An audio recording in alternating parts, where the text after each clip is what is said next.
तो good morning, शुक्रिया बात करने के लिए। ये hi Ajay, good morning. Good morning everyone. ये बताइए अनिरुद्ध, कितना अच्छा लग रहा है आपको ये इन्फ्लेशन का जो भूत है जो बाजार को डरा रहा था, सिर्फ हिंदुस्तान में नहीं ग्लोबली। हेलोइन तो आके चला गया। क्या ये अब धीरे धीरे खत्म हो रही है बात? हम किसी और नई चिंता की तलाश में जाएंगे। जैसे बाजार बाजार हमेशा वॉल ऑफ वरी को क्लाइम करता है। एक बार एक वरी जो है वो टिकमा हो जाती है तो बाजार किसी नई चिंता को ढूंढता है नेगोशिएट करने के लिए। अगर आप देखेंगे पिछले एक साल में जो दो मेजर वरीज थे was the US interest rate hikes और दूसरा था इन्फ्लेशन। इन्फ्लेशन सिर्फ यूएस में नहीं प्रॉब्लम था, across the globe everywhere problem था। इवन इंडिया में भी I think inflation has hurt us. उसके बाद हम लोग ने जाके in the month of Feb हम लोग ने देखा जो यूक्रेन का कॉन्फ्लिक्ट चालू हो गया। आज के दिन में अगर देखेंगे I think mostly market has factored in both the initial concerns जो अपने फेड हाइक्स और इन्फ्लेशन का कंसर्न था। आई थिंक मोर और लेस इट्स नोन कि we have peaked out. Fed also I think जो उनका टारगेटेड रेट था we are very close to that. अभी आई थिंक आज के दिन में अगर आप देखेंगे ओनली कंसर्न जो बचा है कि यूक्रेन का कॉन्फ्लिक्ट एंड कैसे होगा। बट उसमें उसमें भी अगर आप देखेंगे कल जो कुछ कुछ आए news that that the Russian army is going back in some of the parts, वो अगेन थोड़ा कॉन्फिडेंस दे रहा है दैट आई थिंक जो पहले फियर था कि एग्रेशन होने वाला है और ज्यादा and there could be conflict on the nuclear front, वो अब नहीं लग रहा है। तो लग रहा है कि I think we are kind of out of the woods at least for the timing. तो ये बताइए कि आप पिछले, जैसे मेरी बात भी हो रही थी आपसे कुछ समय पहले, कि ये अनसर्टेनिटी के दौर में आपने कहाँ पे पोजीशंस ऐड की हैं? जो बहुत इंपॉर्टेंट है एंड आई थिंक लास्ट एक साल में तो था ही एंड आई थिंक अगले कुछ सालों में भी बहुत इंपॉर्टेंट रहेगा कि कौन से सेक्टर्स में आप बेट कर रहे हैं एंड कौन से सेक्टर्स को आप अवॉइड कर रहे हैं, वो बहुत इंपॉर्टेंट रहेगा। ओवर दिस पीरियड जो भी अनसर्टेन पीरियड था, जो हमारा सेक्टोरल चेंजेस रहा है, we went overweight on the banking and financial. जो हम लोग उसके पहले काफी अंडरवेट थे, बट लास्ट 8-10 महीने से we have been increasing our allocation towards the banking and financials. आज के दिन में अगर मैं बोलूं, I would say financial services as a basket, not just banking but financial services a basket एक बहुत ही अच्छा सेक्टर है जहां पे इन्वेस्टर्स को एलोकेट करना चाहिए।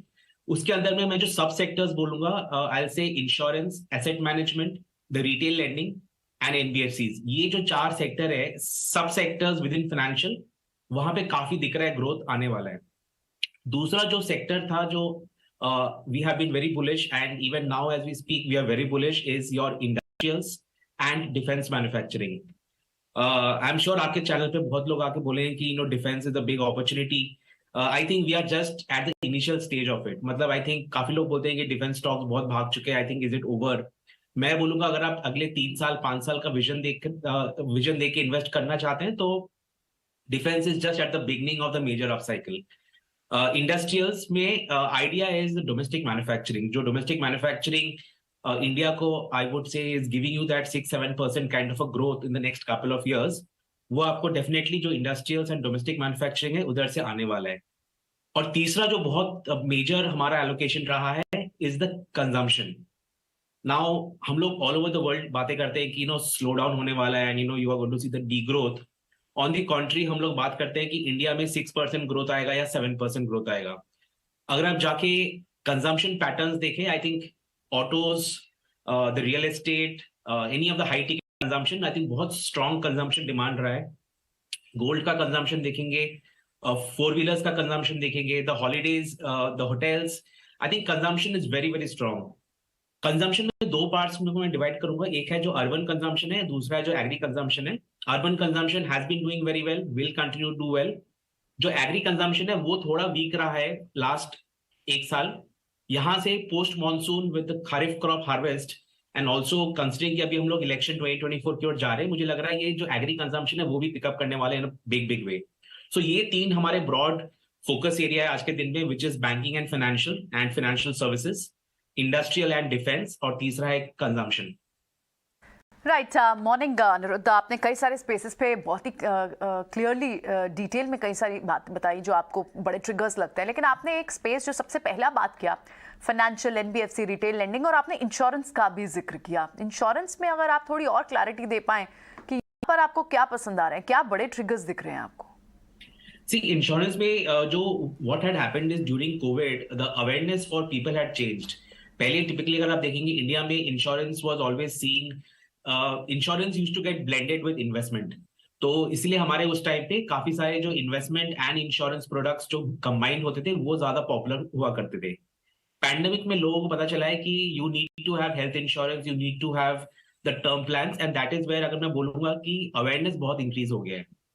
Thanks to I would say many of the new age companies also, जो distribution network हो रहा है of insurance and also the banking channels, both SBI, HDFC and other ones, insurance and ICICI, I will say कि insurance का awareness जो बढ़ गया है वो दिख रहा है आज के दिन में। Even when we talk to the I would say the taxi drivers and Uber drivers, it is very interesting कि last में एक साल में देख रहा हूँ कि even they have gone for health insurance, and that is something जो हम लोग ने पहले नहीं देखा है।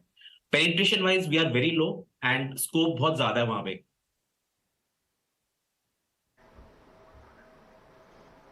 ठीक है अनिरुद्ध, आज ना आईटी कंपनीज फिर से थोड़ा चली है, और एक नहीं बल्कि छोटी मझोली सब कंपनीज आईटी की चली है। ये एक्चुअली कुछ ऐसी है कि जैसे आपकी गाड़ी बंद हो, एकाएक स्टार्ट हो जाए, आप पहले गियर में डालें फिर से आपकी गाड़ी बंद हो जाती है। तो भाई आईटी के अंदर करना क्या चाहिए? आईटी के अंदर एक सस्टेन व्यू लेके हमको रहना चाहिए, या फिर अभी थोड़ा बाहर ही रहें, क्योंकि अभी तो बैंकिंग का मौसम है, अभी तो बैंकिंग और फाइनेंस से ही पैसा कमाइए, आईटी में बाद में आएंगे जब मौका मिलेगा। See, हम लोग as a house, we have been underweight on IT for the last 8 to 12 months, and definitely वो बहुत अच्छा हुआ है for our investors। आज के जो upside है, and in fact not just आज का upside, last कुछ दिनों से जो upside दिख रहा है, I would say वो थोड़ा क्या हो रहा है कि valuation wise Indian IT stocks have become very very attractive। अगर आप एक साल पहले का valuation देखें और आज के दिन का valuation देखें, I think जमीन आसमान का difference है। आज का जो मेजर मूव है that I would say is more to do with कल रात को जो यूएस मार्केट में हुआ, wherein you saw the Nasdaq going up by 5-6%। It is more a kind of the reflection of that. I will say कि don't jump into IT in a big way, but yes जहां जहां दिख रहा है कि major concerns नहीं है with regard to growth, margin bottom out हो गई है, and the new deal wins का जो पाइपलाइन है ज्यादा इंपैक्ट नहीं होने वाला है, वहां पे we can take small bets. Now IT का सबसे बड़ा कंसर्न ये है कि the reason why we have been underweight is bulk of the IT growth जो आता है, the earnings growth, the new deals, वो आपके यूएस एंड यूरोप मार्केट से आता है। आज के दिन में अगर आप बोलेंगे कि यूएस एंड यूरोप मार्केट में स्लो डाउन होने वाला है, डिस्क्रिशनरी आईटी स्पेंड्स कम होने वाला है, corporates are decreasing their employ strength, तो वहां पे अपने को दिखता है कि कंसर्न आ सकता है। So I am not saying कि the deal wins will get cancelled, but postponement of deal से समथिंग जो हमको दिख रहा था लास्ट 2 क्वार्टर से। आज के दिन में आप बोलेंगे वैल्यूएशन डेफिनेटली बहुत सस्ता हो गया है, ये क्वार्टर रहेगा to kind of gradually take bites into it, but yes on a day like today जहां पे बड़ा जंप आया है, आई विल से कि investor should not jump in just seeing the movement today, but they should enter on a bad day. ठीक है, all right. तो ये तो आईटी पर एक व्यू रहेगा कि फिलहाल ठीक है, कई सारे कंसर्न्स आईटी पैक के लिए बात की जा रही है, लेकिन जिस तरह की आज रैली आईटी स्टॉक्स में दिख रही है, फॉर श्योर कोई भी टेम्प्ट हो सकता है। अनिरुद्ध, बहुत बहुत शुक्रिया आज समय देने के लिए, इन सारे सवालों के जवाब देने के लिए, एक क्लैरिटी हमारे व्यूअर्स को देने के लिए कि कहाँ और कौन से स्पेसेस पर आप बोल रहे हैं। बहुत बहुत शुक्रिया आज।